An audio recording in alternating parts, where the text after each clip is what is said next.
Hi, everyone. Welcome back to the SilverSilk and More channel. I hope you're having a wonderful day today. I wanted to capture the look and feel of pine trees and the great outdoors and all of those rustic vibes because fall's coming up on us, and how can you not be in the spirit? Um, all of this to say that I think I wanted to take an unexpected twist on this concept. And so I thought, wouldn't it be fun to stitch turquoise chips onto pipe chain? Because why not? And what resulted in that is that it brought out more of the blues and teals rather than the green of pine trees. And so I was like completely feeling that vibe. And hence the name Tealwood earrings, which was just perfect. And I am smitten with these earrings. I think they're just super, super cool. So what I'm going to show you is how to create the hoop form with pipe chain and using beading wire. And we're also going to be stitching seed beads and turquoise chips right onto the pipe chain form for the earring hoop. Real quick, if you enjoy this channel and want to see more content from it, I need you to do a few things for me. First is to subscribe to the channel over on YouTube and give this video a big thumbs up. Those things tell YouTube that the channel is important and needs to be visible to many crafters out there. The other thing that you can do, which is, I think, an easy thing, is to share it with your creative friends out there that enjoy jewelry making and want a little bit of entertainment and want to learn new techniques, or just what silver silk is, and bring them into the dark side of crafting and jewelry making in silver silk. So with that, why don't we get started? I am just going to flip my camera around, and I'm actually going to show you guys what the photo looks like here. This is part of my workshop, actually, called Turquoise Timberland, because again, we're in the fall season and feeling all those good fall vibes. But again, I want to take a different twist on things. And so teal is my soul color. So there's a photo of it, and here it is in real life. And it is just absolutely stunning, isn't it? I have the one earring, and so I thought that we could make the other one together in this class. I'm going to hold up the materials list for a second. You can screenshot this if you wish, but I am going to go over the materials anyway with you guys here as we move along in our project. So let me flip my camera back. Oh, wait, I don't need to because we're already there. Let's go over the tools first.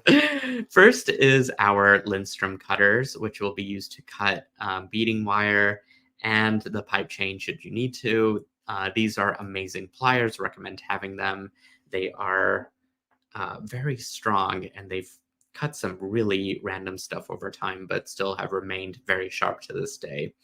You will also need a pair of chain nose pliers, or I've actually got my Xuron crimpers, which we'll need anyways for crimping the beading wire. As you can see, there are several notches for different size crimps, as well as the V-shaped notch, which we'll be using for as part of step one for crimping. And it's got a nice tapered end to it, so that if I do need to use them as chain nose pliers, it is very easy to do so. And so I recommend having those.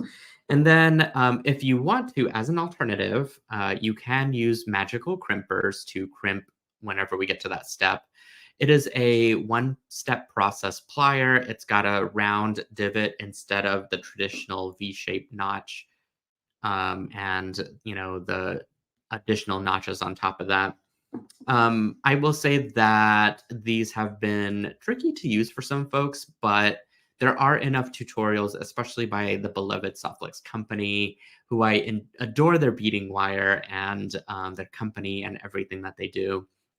But they have a ton of tutorials using the magical crimpers, and what it does is it creates a spacer finish to the crimp whenever it's all said and done, whenever the technique has been executed, hence this round divot that's here. And so for a different style and a different look, you can absolutely use these with your crimps if you want to. For this project, it's not really necessary, so we'll just stick with the traditional way. But let's go ahead. Oh, you know what? One other tools that you'll need is some beading needles and some thread, which looks like this. So the beading needles are size 11, and they are Tulip brand. I love these. They're gold tipped, and they're very, very strong. They're just wonderful to work with. And something like this, you'll probably want a more um, stiff needle rather than something that's more flexible. There are other types of needles out there, and the big eye needles are also great, especially for threading your fire line or whatever through it. Makes it so much easier. But I think I've enjoyed using the tulip ones as of recently, and I've gotten used to threading a small eye needle again, but it does take a little bit of practice. I will say though, the fire line in the what is this 6 pound test is perfect.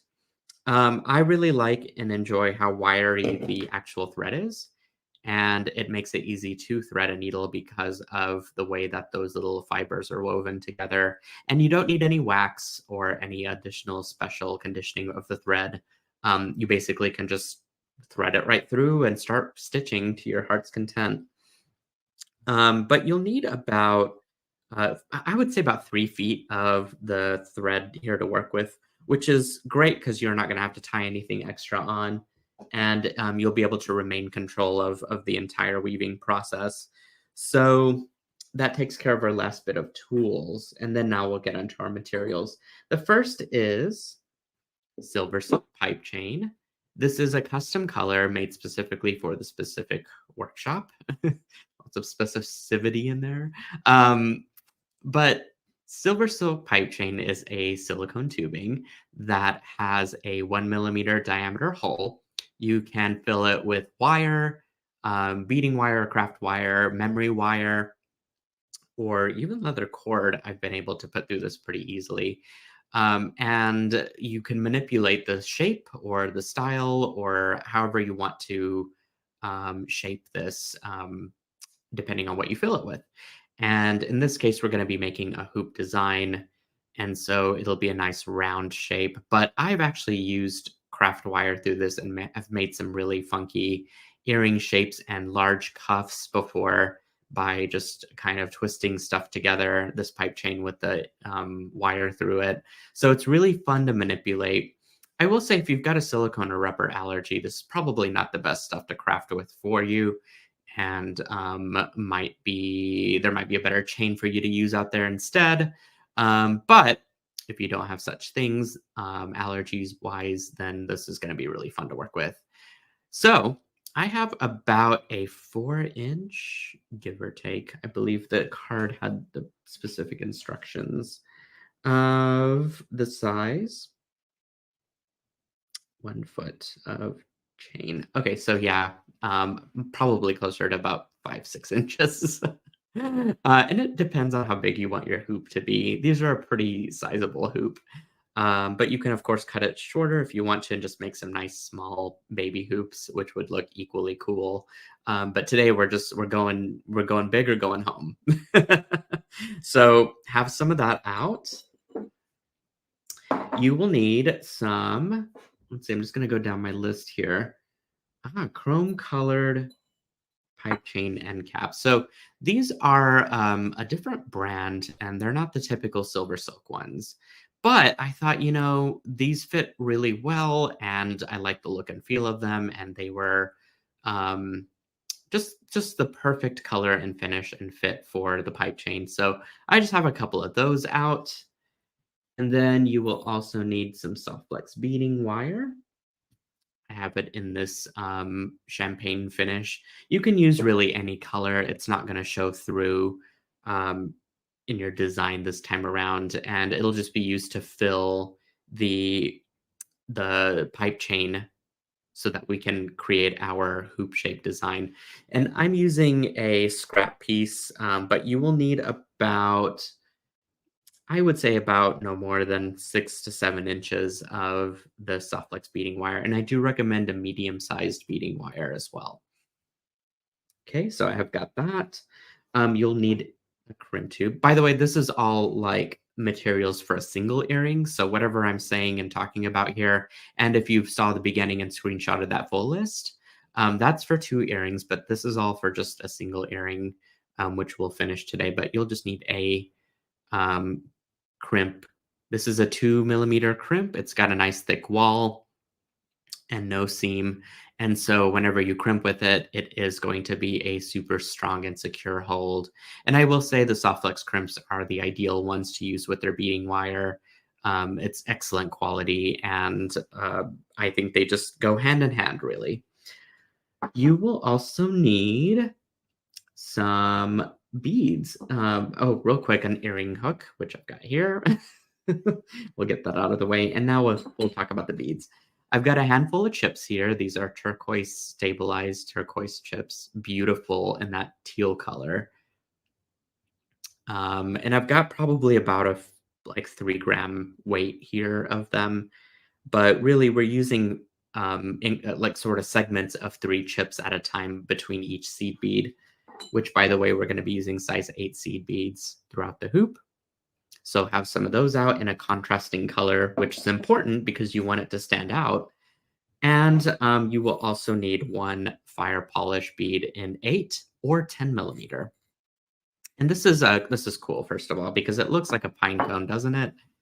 With that really cool finish on it. And I love the facets. And gives that nice like woodland vibe about it because we're matching it with the teal color. It's an excellent finish and an excellent contrasting texture. Okay, I think we're ready to put this design together. So let me grab my beading wire, and I'm going to grab my SilverSilk pipe chain, and I'm going to grab my crimp and my 2 end caps. Okay, so what we'll do is string our pipe chain through. And one thing you want to note here at the ends of the pipe chain is that they're cleaned up and you've removed any extra wire that might be out. And just kind of like press the ends so that they're nice and flush to the cut of the chain. Whenever you cut pipe chain or really any silver silk down, you're going to have a few flyaway wire pieces, some little splinters, if you will. And the best thing that you can do, in fact, I've got one right here that I'm just going to go ahead and pluck right off, as you can see. Those little wire bits get in the way of finishing your silver silk ends, and that's the last thing that you want for a nice clean finish. So I recommend just plucking them off. All right, I'm going to string my caps right over the pipe chain as such.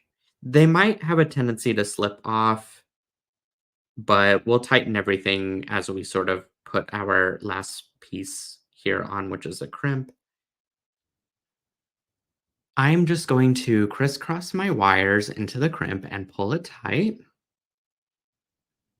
And everything should gather up pretty good. Just give a tug on anything and make sure that nothing is super loose or sticking out incorrectly, and that the hoop is nice and oval as such. So at this point, I am going to grab my crimp pliers. I'm going to make sure that I'm all the way into my V-shaped notch. The crimp will want to move and the wires will want to come out, but try your best to kind of keep everything as nice and tight as possible, and just give it a good squeeze. If there's a little bit of gap, that's perfectly okay. It's going to happen whenever you crimp. And so there's my crescent shape with that V-shaped notch. Now I'm going to turn it on its side and stick it into the second hole of my plier and squeeze that crescent shape closed so that I've got a nice folded crimp, as you can see. And at this point, I will go ahead and clip off my extra beading wire. And having that little extra gap there is nice, especially for the earring hook to move around freely whenever we get to that part. But that is how you create our shape for doing our beadwork, which is what we're about to get into.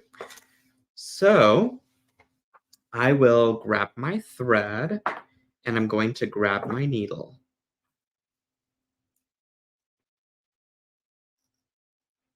Okay, there we go. And to thread your needle, what I do is I grab my chain nose pliers, in this case my Xeron pliers, and I'm just going to kind of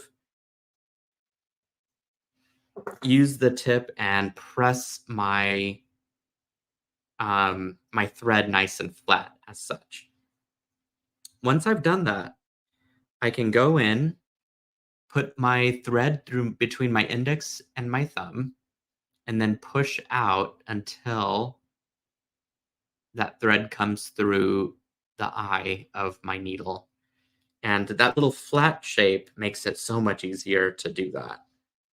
So I will just go ahead and pull my thread down, get myself ready here to stitch. The thing I'm going to do first is I'm actually going to create a knot here at the top. And I'm going to leave myself a 5 to 7 inch tail to secure the end whenever I get to that point.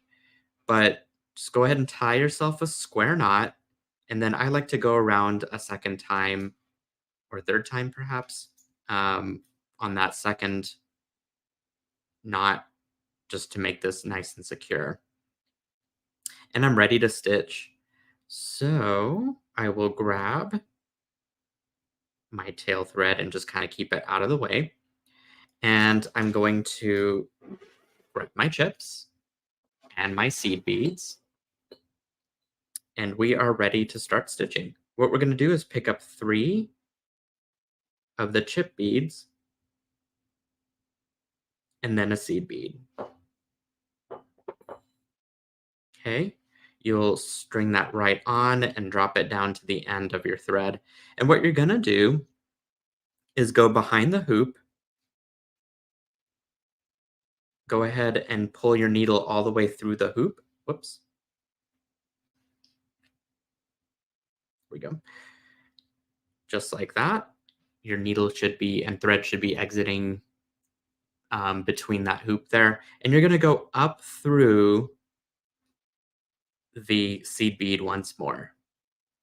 This is going to create a loop and a way to secure your turquoise chips as you sew this. And you can see that thread really just disappears into your beadwork. And that's basically the technique that we're going to do over and over again. String on 3 chips.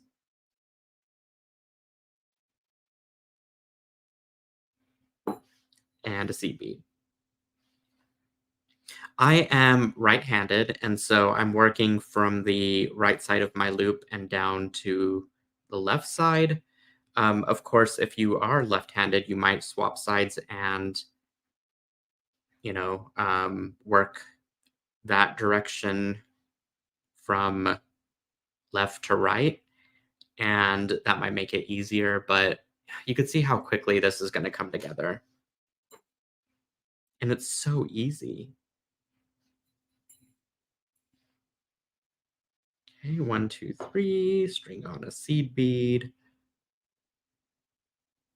drop it down. Once in a while, you will need to drop your needle and thread to make sure that it's not getting twisted.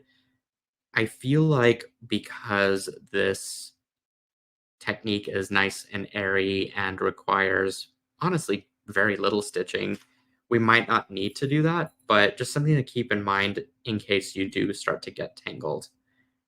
It's probably because your thread is twisted. Whoops. Okay, go. Grab my seed bead here. Okay, again, go under, through the loop, and then up through the seed bead. You could also try and do this with wire. I've not done it before in this format and using a pipe chain hoop as sort of the form to do that, but I'd be curious to see if you guys would do a take on it. Might be kind of an interesting look, and I don't know if the technique would be easier. I'd imagine you'd probably have to use a pretty thin sized wire, perhaps something of like 26 gauge, maybe even 28 to be able to stitch it pretty freely. What I've discovered with thread is that it just is nice it's discreet, that it just disappears into the knits, and easy to work with. I do enjoy bead stitching whenever I can do it, and it is as tedious or as easy as you want to make it, depending on what you're stitching. You can see we're already approaching halfway into our design. So just keep stitching all the way around. And I recommend only doing 3 chips at a time. It's going to keep your design nice and dense and not too many gaps in between. You could even just do 1 chip between the seed bead and, that might be a whole different look, which would be cool. But I definitely don't recommend doing like 5 or 6. That's going to create too many gaps in your design. You'll see a lot of thread, empty thread everywhere, and it's not going to look real professional whenever it's all said and finished at the end.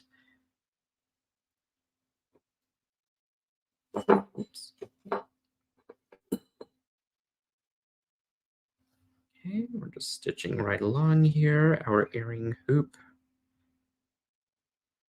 comes together quite easily. Look at how brilliant that looks. It does resemble, I think, sort of that piney thorn look on trees, but it's softer texture, of course.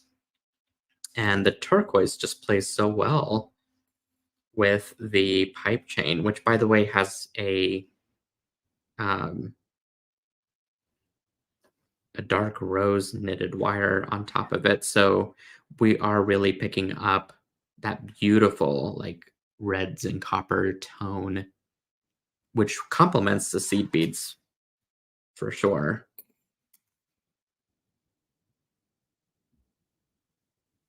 Okay, string that. Another seed bead.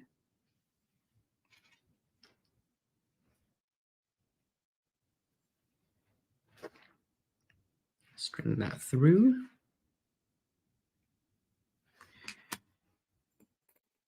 So you can keep doing this, and you can also think about maybe altering, because we talked about maybe just doing 1 chip or like a couple instead of 3. But wouldn't it be interesting to try other types of beads that are of this size? Like, could you imagine what fire polish beads would look like? Different shaped ones, still using the hoop as sort of the base and foundation of your stitching. So many possibilities. What I also like about using the hoop, other than just it keeping its shape nicely, is that the knits keep the thread in place as I'm stitching this. It's not sliding around everywhere, and it just kind of gets caught in the knits, and then it just stays nice and stable. That stitching, because you could see I'm really like moving it, trying to move it with my finger here, but nothing is moving. Just the way that the threads are holding in place. Okay, 1, 2, 3. Get another one here. And seed bead. We are approaching the end here. It looks like I can do one more. And I didn't have a seed bead here at the end of my beadwork. I just had chips.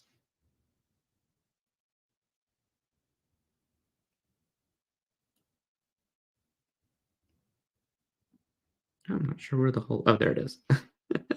Chips can be tricky. I have no idea where that hole might be. Okay. What I'm going to do is actually go up through that last chip to kind of secure it in place. And I'm going to figure out a good way to tie this off here. So let's see. I think what I can do is kind of circle back and then grab that loop and then tie this around the base. It might look a little bit messy at first, but I think it's going to package quite nicely when all is said and done. Or actually, yeah, that's not going to work because of that chip that I've got in place. I think what I need to do is back out of the chip that I sewed through and then tie it. The other thing I could do is actually tie it into the knits, which I didn't even consider. Let's take the easy road here. And let me just tie it into the knits. And in fact, when you make a loop, just go through your loop a couple times and then secure it that way. Sometimes it takes me a minute or two to remember exactly what I did, but whenever I do, it's pretty awesome. Okay. With this needle, I was even able to go through the pipe chain, the silicone tubing.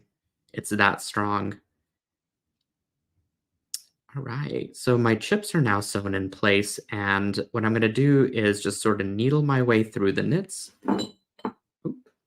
to get to the inner side. This next part is purely your preference. If you want to have a bead in the center, we will do that together. And if you want to leave it just as an empty hoop, you can absolutely keep it as an empty hoop. Okay, we'll do one more knit here. And I want to stay close to the end cap there whenever I'm putting all this together. And what I'm going to do is try and stitch into the knits on the other side there, just like I did before. So let's see. We'll go, I'm going to go into the hoop to get my thread on one side. I'm going to go through the inner knits here and pull this together. I'm going to do that several times for each side just to keep it nice and secure. Okay, each time just kind of give it a little pull and then go through the knits.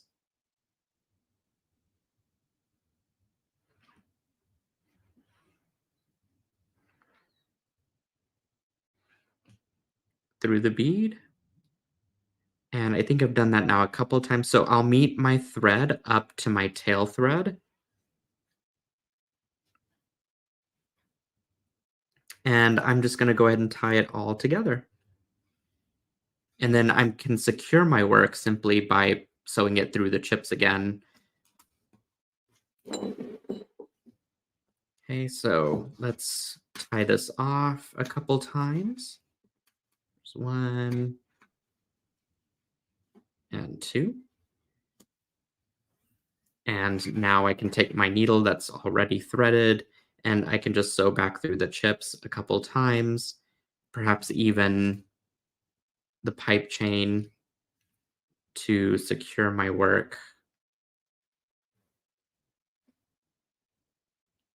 I'm going to go through the knits, I think, and then back up through the seed bead. Basically, you want to go through your work about a ½ inch to an inch and make that thread path as complicated as possible so that your stitching will not come out. Once you've done that, then you are ready to trim it off. And you'll want to do this to both the working thread and your tail thread.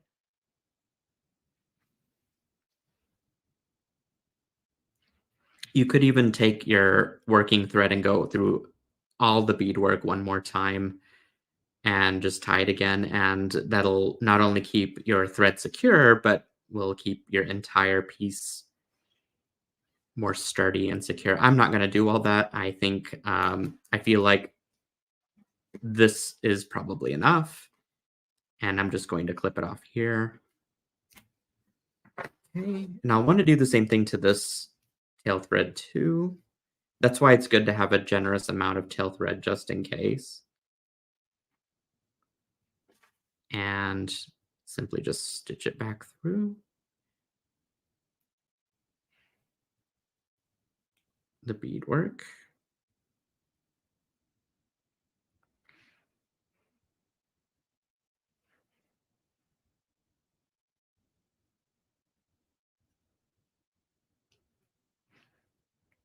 Maybe a few more.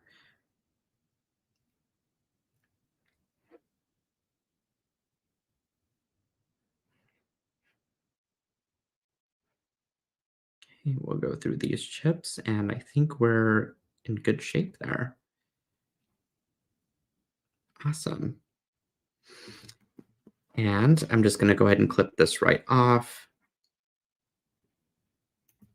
as such. And I will grab my earring wire, go ahead and put it through where that crimp is. And finally, you will have a matching set of earrings on the go. How about that? Easy peasy, fun way to stitch these guys together. So, I hope you enjoyed this class and that you got to learn a brand new technique and maybe even took some of the fear out of bead weaving through just simple techniques. I really enjoyed teaching this, and it's a new and exciting way to use Silver Silk Pipe Chain. And again, if you enjoy this channel, please subscribe to it over on YouTube. And you can also follow me on Instagram. And if you have any questions, please leave it in the comments. Give this video a like, all the good things, and share it with your friends, of course. And I guess I'll just see you guys at the next tutorial. And I hope you have a wonderful day. Catch you later.